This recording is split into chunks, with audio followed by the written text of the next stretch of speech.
Sampurasun. Alhamdulillah, syukurillah, salatu wassalamu ala rasulillah, wala hawla wala quwata illa billah, amma ba'd. Yang sama-sama kita hormati Gubernur Jawa Barat, tepuk tangan tukang Deddy Mulyadi. Dulu kalau saya di sini, sekaligus saya lanjutkan beserta istri yang mendampingi. Sekarang enggak. Makanya kalau orang mengatakan di balik kesuksesan laki-laki, di balik suami yang hebat ada istri, di balik suami yang kuat ada istri yang hebat. Ternyata teori itu dipatahkan oleh Kang Deddy Mulyadi. Maka saya hari ini datang bersama Aura Kasih. Siapa tahu jodoh. Dan Pak Sekda serta para bupati dan wali kota yang hadir, tamu undangan yang berbahagia. Idul Fitri itu jangan hanya dimaknai kembali kepada fitrah. Ada dua kalimat Id dan Fitri. Id itu artinya kembali, Fitri itu artinya makan. Makanya kenapa buka puasa itu namanya iftar. Iftar itu artinya makan. Dimaknai Idul Fitri artinya saat itu kita kembali makan. Pesan moralnya adalah kewajiban para pemimpin bangsa ini untuk memastikan bahwa rakyatnya bisa makan. Apa yang membedakan orang dulu sama orang hari ini? Orang dulu itu punya prinsip, Bapak Ibu. Makan nggak makan, yang penting kumpul. Mereka lebih mengutamakan kumpulnya dibandingkan makannya. Hari ini dibalik. Kalau dulu makan nggak makan yang penting kumpul, hari ini kumpul nggak kumpul yang penting makan. Jadi kalau orang dulu itu mementingkan kumpulnya, orang hari ini mementingkan makannya. Maka perbedaannya satu. Kalau orang dulu banyak yang sakit karena kurang makan, orang hari ini banyak yang sakit karena kebanyakan makan. Nah, Idul Fitri dimaknai bahwa jangan sampai ada anak bangsa yang tidak bisa makan. Makanya saya pernah bilang sama Kang Deddy, ketika pertama kali program makan bergizi gratis mau di launching, waktu itu Pak Prabowo tanya sama saya begitu, Gus, ada nggak dalil atau cerita dalam sejarah yang menunjukkan betapa hebatnya soal makan? Saya bilang, Pak, ada nabi yang keren, namanya Nabi Ibrahim. Nabi Ibrahim ini punya anak namanya Ismail. Itulah alasan kenapa Nabi Muhammad itu nggak punya anak laki-laki. Karena kebiasaan para nabi, kalau nabi punya anak laki-laki, anaknya akan menjadi nabi. Ibrahim punya anak Ismail, Ismail menjadi nabi. Daud punya anak Sulaiman, Sulaiman menjadi nabi. Makanya Nabi Muhammad kenapa nggak punya anak laki-laki? Karena berpotensi menjadi nabi. Nabi Ibrahim bersama anaknya Ismail membangun Ka'bah, merenovasi Ka'bah. Selesai merenovasi Ka'bah, dengan bangganya Nabi Ibrahim mengatakan, Alhamdulillah bisa menyelesaikan pembangunan renovasi Ka'bah. Saat itu Allah hadir kepada Ibrahim. Ya Ibrahim, wahai kekasihku Ibrahim, luqmatan fi batni ja'in. Satu suap nasi yang kamu berikan kepada orang yang perutnya kelaparan, khairun indi min bina'il Ka'bah. Bagi saya, kata Allah, itu lebih bagus dibandingkan membangun Ka'bah. Saya ulangi, sesuap nasi yang kamu berikan kepada mereka yang perutnya kelaparan, itu jauh disukai oleh Allah dibandingkan membangun Ka'bah. Itu artinya apa? Begitu fokusnya agama ini berbicara tentang kemiskinan, begitu pentingnya perut orang miskin yang harus kita perhatikan. Makanya Kang Deddy, saya itu selalu protes ketika masjid hanya mengutamakan bangunan fisik. Orang nyari uang sampai di jalan atas nama masjid untuk bangun menara masjid. Untuk apa menara masjid dibangun dengan begitu megah, tetapi tidak memperhatikan kesejahteraan jamaah? Untuk apa orang berlomba-lomba membangun fisiknya masjid, tetapi tidak pernah memperhatikan kesejahteraan jamaah? Dan itu terjadi di mana-mana. Nah, dengan role model gaya kepemimpinan Kang Deddy. Menurut saya Kang Deddy ini tipe pemimpin yang gatal. Bukan gatalan ya, gatal. Jadi gatal ketika melihat ketidakberesan. Makanya ketika punya begini, Gus, tapi kan Kang Deddy gak punya istri. Gimana? Saya dari dulu bilang ketika Pak Prabowo jadi tanya, Pak Prabowo gak punya istri, masa bisa jadi presiden, Gus? Justru pemimpin yang gak punya istri bagi saya keren, karena gak ada seorang pun yang bisa ngatur dirinya. Siapa yang mau ngatur? Yang bisa ngatur Kang Deddy hari ini cuma satu, Ian. Nggak bisa dilarang. Makanya saya ditanya, Kang, tipe calon istri yang besok dicari seperti apa sih? Panitia seleksinya cuma satu, Bah. Siapa? Ya. Kalau anak saya cocok, siapapun dia saya mau. Tapi secantik apapun, kalau anak saya nggak mau, saya nggak mau.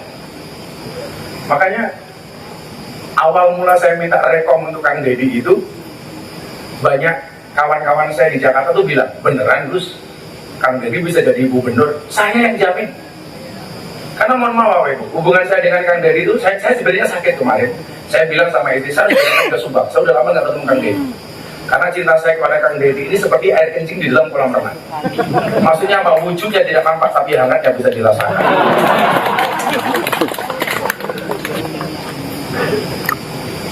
Tapi saya punya prinsip, bahkan dengan Pak Prabowo, saya sampaikan, wani milih, wani nagih, berani milih, berani nagih.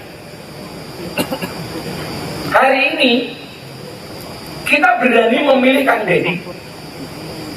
Kewajiban saya hari ini satu, nagih janji-janji Kang Deddy.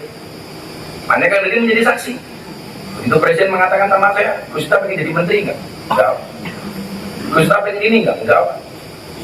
Karena bagi saya yang lebih penting daripada posisi itu apa?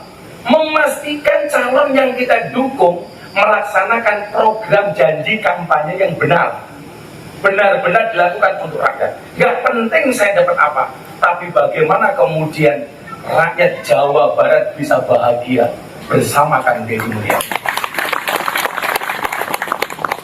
Makanya ya mohon maaf, saya kadang-kadang kalau WA sama Kang Deddy itu sempat jengkel, karena kalau WA itu balasnya lama. Tapi kemudian saya teringat dengan satu surat dalam Al-Quran. Bapak Ibu ingat ya, jangan marah kalau chat WA kita tidak dibalas. Ingat, perintah pertama dalam Al-Quran itu ikro, bacalah, bukan balas.